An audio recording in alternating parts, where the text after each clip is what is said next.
I'm never going to back down from these guys. I'm going to continue to speak out. I'm going to continue to do my job. And as much as I can, highlight how wrong these people are and how outrageous this is and how dangerous. So I'm not going away. Well, joining me now is Paul Rieckhoff. He is the founder and CEO of Independent Veterans of America and the host of the podcast, Independent Americans. Paul, glad you're here because I want to read a part of Hegseth's central letter to Kelly where he justifies this move, saying, quote, "Your conduct has had and continues to have a detrimental impact on military discipline and good order. It undermines trust in leadership, creates legal confusion, encourages insubordination." So does Kelly's behavior, as it's described, does it justify this punishment? No.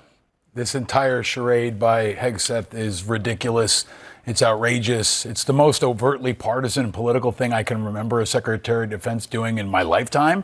And it is dangerous because it's not just about Kelly. Kelly, let's talk about Kelly, right? He's an astronaut. He's a Navy combat veteran. He's a member of the Senate Armed Services Committee, okay? He's a person held in great esteem. He's not in the chain of command. He's retired, but there are 2 million other retirees in America. And if you can come after Senator Kelly, who's an astronaut, who's a nationally renowned person, then they can come after everybody. And this is a very dangerous place for Pete Hegseth to go. It's so overtly political. We have no precedent, and it's making a mockery of our military judicial system, and he's threatening to basically convene a kangaroo court.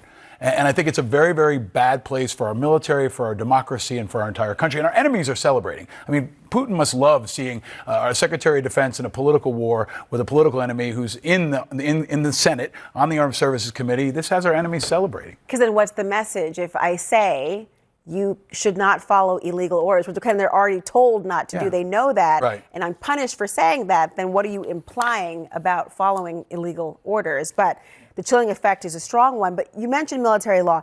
Do you think that military law will actually allow for this punishment? It shouldn't. I mean, they're going to have to convene a group of senior leaders who are more senior to Kelly than when he was in the military. They're supposed to be impartial. That's their jury equivalent. Right. And there's no precedent for this. I mean, this has never happened before, definitely not since the modern all-volunteer military has been in place. There's no precedent for bringing in a sitting U.S. senator who used to be in the military and convening some kind of trial. It's really a a political operation rather than a military one. And that's really what this is about. Pete Hegseth isn't focused on our enemies like ISIS. He's not focused on Putin. He's not focused on domestic terrorism. He's focused on a political enemy, a member of the U.S. Senate who he should have no qualms with in this kind of a realm. He should be focused on other things and not waging a political war against an opponent who he disagrees with. Well, one thing there's a focus on is Venezuela, obviously. Yeah. And you know the president on Saturday told reporters that he would not rule out the possibility of military involvement, saying, quote, "We're not afraid of boots on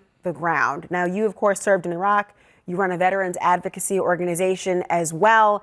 Are you concerned by those comments? Yes, I'm concerned by all of it. I mean, this is absolutely bonkers. I mean, but it's not crazy. This has always been a part of a strategy by Trump to expand his power across the Western Hemisphere. And so what's your distinction? You're saying bonkers, not crazy. You mean that this is all planned? I mean, this is a part of their extended plan, right? Okay. 2025 was really about taking power in America. It looks like 2026 is about taking power in the Western Hemisphere. He said he might hit Colombia. He said he'll go after Cuba. He's threatening action against Greenland. It looks like the entire Western Hemisphere is in play here. And let's be clear, there have already been boots on the ground in Venezuela, roughly 200 by Hegseth's admission. And this is not supported by only about a third of the American public even supports this, right? Most of the country doesn't want to see us in an extended war with Venezuela or see boots on the ground. But it's already happened because what Trump is doing is all gas and no brakes. He's not asking for permission. He's throwing the middle finger up to Congress. He's throwing the middle finger up to everyone in the world, NATO, the UN, and saying, I'm going to do whatever I want and no one can stop me. So I think this might be just the beginning.